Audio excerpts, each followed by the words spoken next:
Aujourd'hui, on va aller voir qu'est-ce qui nous a intéressé cette semaine. On va aller revoir aussi techniquement parlant les titres qui ont déposé le résultat. Et je vais vous proposer aussi, toujours dans le segment obligataire, alors on va parler de debentures convertibles. C'est un produit intéressant pour quelqu'un qui veut avoir une plus-value parce qu'il y a une possibilité d'aller chercher du gain en capital sur une debenture convertible et avec un revenu d'intérêt qui nous est versé aussi. Alors, faut faire la différence entre si j'ai un produit qui m'offre un rendement de 4% versus un produit qui m'offre un rendement de 7%. Ben, entre les deux, il y a une marge et cette marge-là, c'est du risque. Ça s'appelle du risque. Alors, c'est aussi simple que ça, c'est du risque. Alors, fait que c'est ce que je vous propose aujourd'hui, qu'on est notre direct lundi, 15h55 sur Facebook et YouTube. Alors, commençons avec qu'est-ce qui nous a interpellés cette semaine. Alors, qu'est-ce qui a retenu notre attention cette semaine? On a le S&P 500 qui nous offre un nouveau sommet à plus de 5000 points. On a l'indice du Dow Jones qui a refusé de nous donner un 10e sommet depuis le début de l'année. Le Nasdaq, lui, est sorti hors de son couloir latéral. Alors, lui aussi nous offre un nouveau sommet. Et on a les obligations 10 ans qui, eux aussi, reprennent là, de la force et viennent traverser la moyenne mobile 200. Il y a une petite statistique qui se promène autour des obligations 10 ans, c'est que c'est vraiment cet élément-là qui fait que le marché obligataire va monter ou va descendre. La référence serait les obligations 10 ans. Alors, fait que c'est souvent on va voir le marché bouger à la hausse ou à la baisse au niveau obligataire et il faut aller vérifier nos obligations 10 ans. Et présentement, voyez-vous, on est vraiment là. Est-ce qu'il va venir percer, s'il venir traverser, s'il part à la hausse, on va avoir des taux d'intérêt qui vont être à la hausse, le marché américain.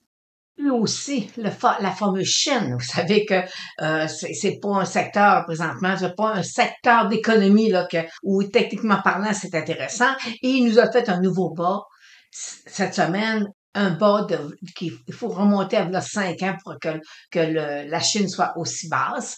Et cette semaine, vous savez, c'est la nouvelle année, le nouvel an chinois, et la bourse sera fermée. Alors, fait qu'on n'aura pas de statistiques sur le marché chinois cette semaine. Alors, le Bitcoin nous a fait quand même une belle poussée. Au début de semaine, je vous mentionnais qu'on était dans un beau couloir latéral et il est parti à la hausse. Et cette hausse-là, voyez-vous, on a eu une nouvelle fermeture, là. Alors, il a déjà dépassé, nous refaire un haut et redescendu, mais là, on est dans des nouvelles fermetures. Alors, fait qu'il faut surveiller. Est-ce qu'il va venir nous faire une autre jambe haussière? Possiblement. Donc, sa faiblesse, c'est le volume. Il manque un peu de volume par rapport à ce qu'on a déjà vu sur le Bitcoin, mais puis compte tenu qu'il y a eu quand même beaucoup de fonds là, qui ont été présentés là, dernièrement sur le marché de la crypto. Alors, fait que le volume quand même est un peu plus faible.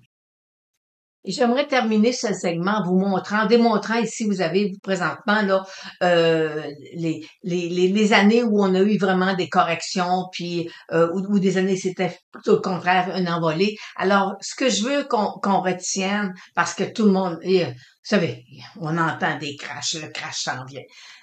Ce que je veux vous dire, c'est que lorsque le marché corrige, tout corrige, OK? Alors, on a 2018, c'était une année assez baissière. On a eu 2022, qu'on a eu une année assez baissière.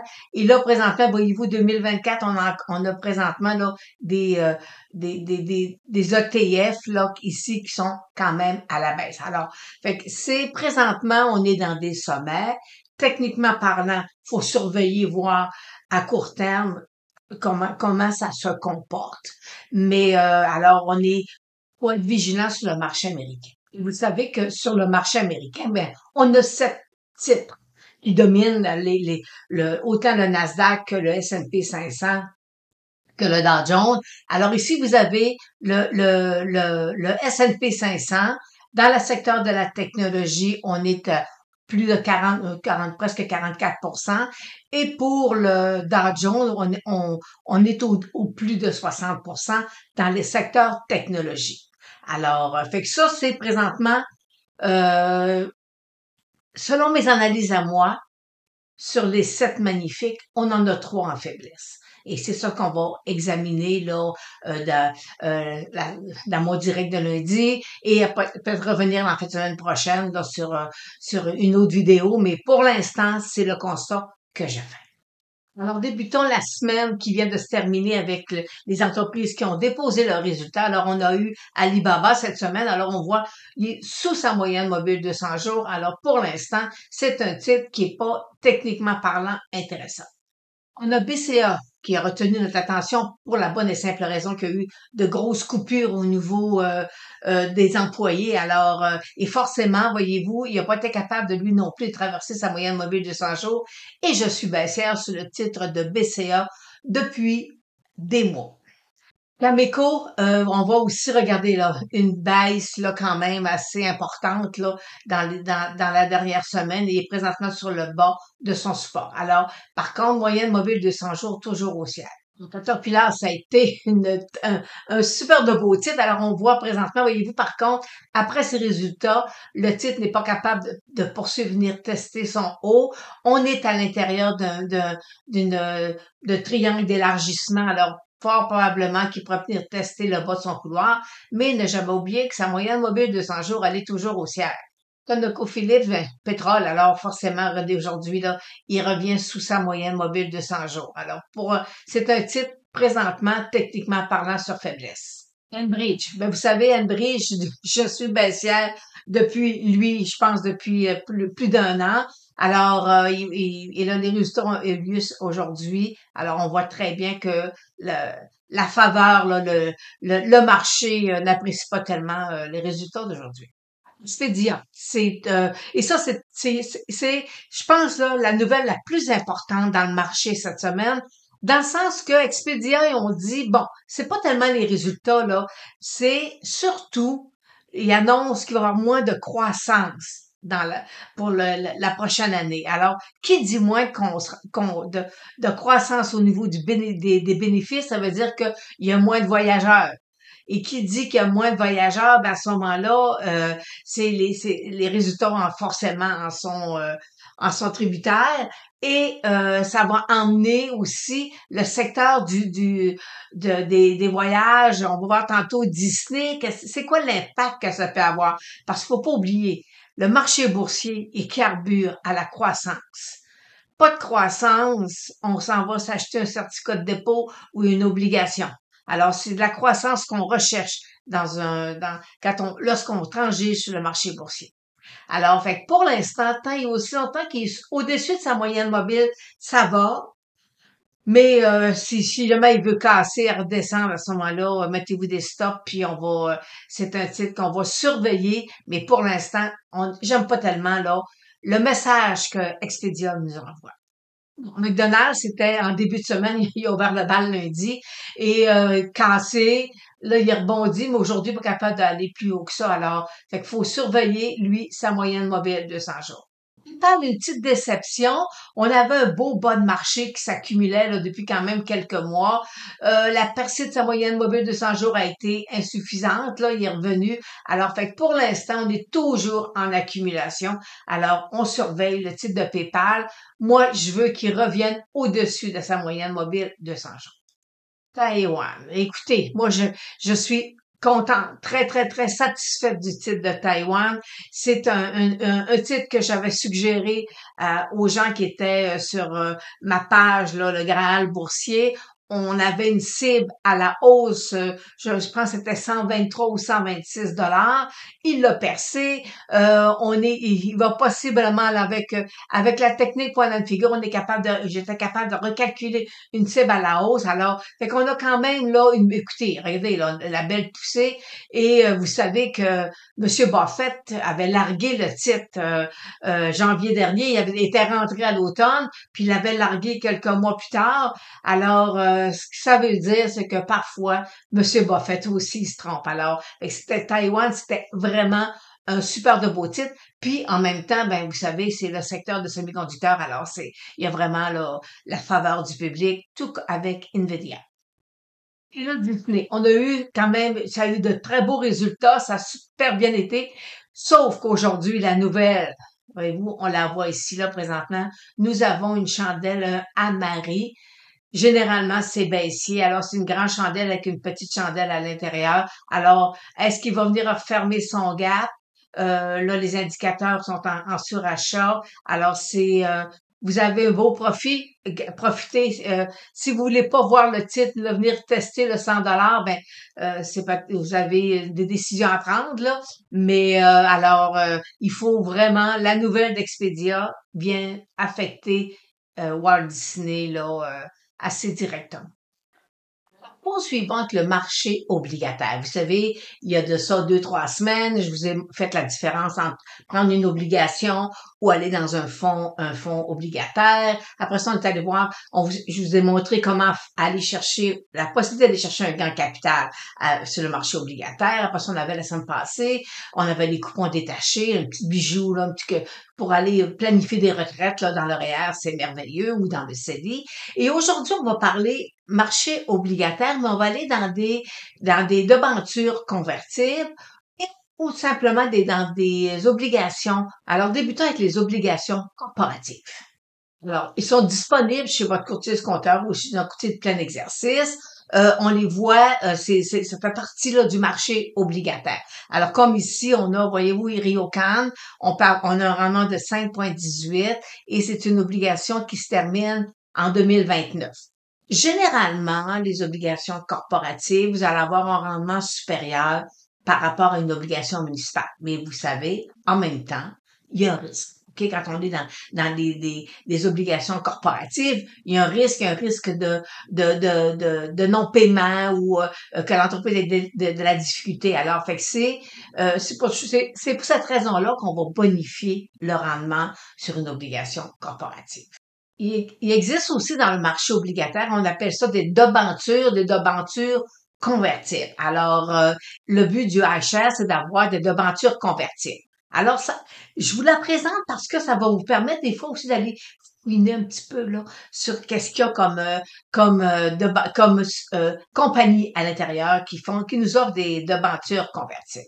Alors, je vous présente, je suis descendue sur le site et vous avez ici les titres détenus. Bon, je vais vous donner une règle.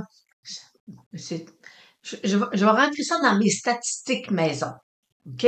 Les debentures convertibles, c'est de très beaux produits.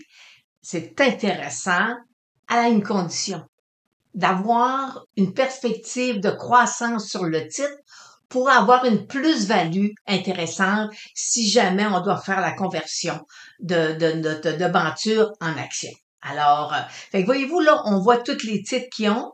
Et présentement, moi, celle qui m'a intéressée, c'est celle-là, c'est là. OK? Chemtrade Logistique. Et c'est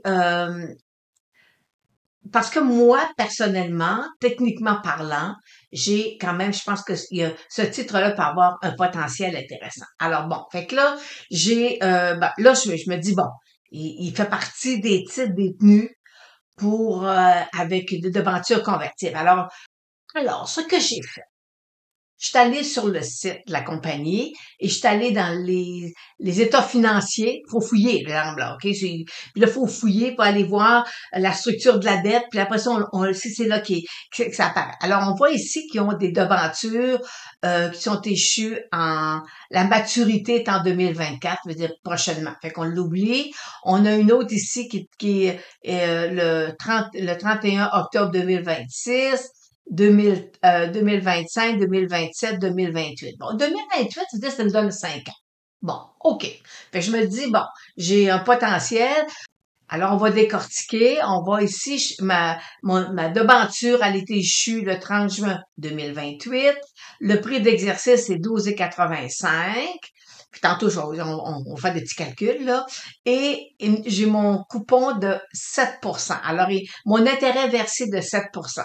Alors, vous comprenez que 7%, présentement, mon marché est à 4,25, marché municipal. Alors, on voit que j'ai une prime, là, une prime de risque que présentement, la compagnie, elle nous paye un intérêt plus élevé parce que il y a toujours un risque qui est associé à une devanture convertible. Alors, parce qu'on est dans le marché boursier. Alors là, on va aller voir le titre boursier, puis on va aller euh, on va aller mettre des suppositions si jamais ça fonctionnait. Alors, allons voir le potentiel d'une devanture convertible ou du iShare. Alors, on voit ici, là, je vous ai mis le symbole.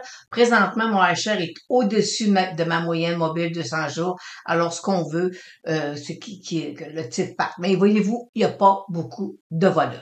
C'est sa faiblesse.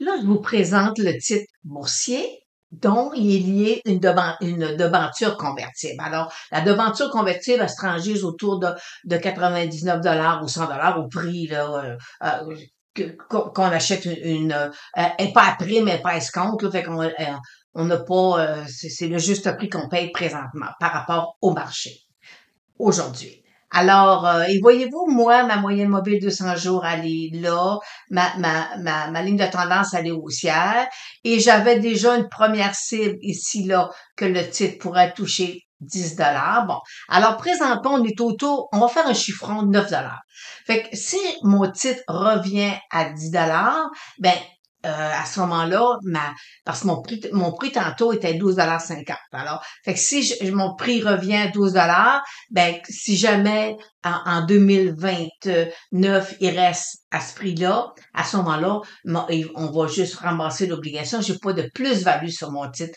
boursier. Ici, là, j'ai une autre résistance autour de 12 Fait que c'est encore là, si à maturité, le titre se transige à 12 j'aurai pas de majoration.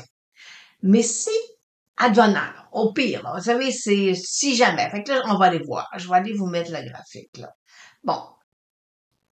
Advenant le cas que le titre, là, puis là, oui, je vais aller vous mettre ici une belle. Advenant le cas qu'ici, là, j'ai mon titre boursier à échéance va toucher 14 c'est-à-dire que je vais faire 1,50 $ par action de bénéfice. Fait que ça va être du gain capital qu'on va réaliser par action. Puis on va avoir reçu les intérêts en cours d'année. Puis si jamais mon titre montait jusqu'à 16 ben à ce moment-là, j'ai 3,50 $ par action qui va devenir du gain en capital parce que ma devanture va augmenter. Alors, le prix de la devanture, alors, fait que c'est un petit calcul, là. Vous savez, c'est des calculs, là. Une journée, tu peux faire un rendement intéressant. Trois mois plus tard, tu dis, OK, le marché corrige, puis, mais, fait que ce qu'on veut, c'est avoir une perspective de croissance à long terme. C'est le but avec les devantures convertibles. Il faut que l'entreprise soit à la hausse pour aller chercher une plus-value. Parce que, veut pas, on achète un risque dans l'entreprise. OK? Alors, fait que parfois, les gens vont dire, moi, je vais aller dans de devantures convertibles parce que j'ai confiance que la compagnie va bien faire. Fait que dans la devanture, puis au lieu d'aller dans le titre. Fait que voyez-vous, c'est on encaisse un intérêt en cours d'année, puis après ça, à échéance, à la maturité de la devanture, à ce moment-là, on peut faire une conversion ou on peut vendre, on peut tout simplement vendre l'obligation sur le marché ou la devanture, c'est-à-dire demander d'avoir les actions en contrepartie, ok. Mais à chaque fois, la devanture, elle va toujours s'ajuster par rapport au prix du marché. Fait que là, on se dit, est-ce qu'on peut penser que d'ici 5 ans, on peut avoir un calcul, le titre pourrait poursuivre à la hausse? Alors, fait que là, c'est votre devoir. Vous devez faire votre devoir, savoir est-ce que techniquement parlant est intéressant, est-ce que fondamentalement vous avez des données qui vous permettent d'avoir un titre qui a une plus-value qui peut être intéressante. Alors, fait que c'est ça la beauté de présentement des devantures convertibles, c'est d'aller fouiner, aller des fois voir, vous dites ah moi j'ai un titre qui est intéressant, des fois on va passer dans les nouvelles qu'on a une devanture convertible, fait que faut faire des analyses et je peux vous dire que c'est super intéressant, c'est un très beau produit pour quelqu'un qui est capable de prendre de risques, parce que vous savez que si je m'en vais dans une devanture convertible, ben, présentement le taux d'intérêt est à 7% sur la devanture, puis présentement, mon marché est à 4,20. Ça veut dire que j'ai une prime de risque. Alors, quand on est dans le marché boursier, on a toujours des primes de risque qu'il faut analyser, faut bien comprendre. Alors, fait que c'est ça. Fait que c'était la partie là que je voulais vous parler là du marché obligataire, qui est un marché qui est un peu complexe parfois, mais qui est quand même un très beau marché. Alors, parfois aussi, c'est peut-être préférable d'aller chez un courtier de plein exercice, parce qu'il y a des gens qui se spécialisent hein, dans les devantures convertibles. Il y a des courtiers qui c'est des spécialistes dans des actions privilégiées. Puis alors, fait qu'il y a quand même des créneaux là qui est intéressant d'aller chercher du rendement, mais en étant en connaissance de cause qu'il y a un risque aussi lorsqu'on est dans le marché aussi. Alors, cette semaine, on va débuter mardi. Ça commence à être un petit peu plus intéressant à partir de mardi. Alors, on a Shopify, on a Coca-Cola, on a Robinhood, Barry Gold, Kraft. Ensuite, on a John Deere, Roku, Coinbase, mon petit coin-coin. Ensuite, on a Anico Eagle. Là, j'en ai oublié, j'ai-tu d'autres importants Sony, Cisco, oui, c'est vrai, Cisco. Alors, voyez-vous, là, c'est quand même, là, une belle semaine encore de beaux résultats, de belles grosses entreprises. Et on va terminer la semaine avec vendredi, le 16 février, c'est les options du mois de février. Alors, fait qu'on vendredi, c'est une journée quand même, ça va emmener, vous savez, la semaine des options, ça amène toujours beaucoup de volatilité, surtout que les marchés vont être fermés lundi, le 19 février, marché canadien, marché américain. Alors, il y a 3 jours de congé qui se préparent, là. Alors, fait que possiblement que vendredi, ça va être une journée assez particulière.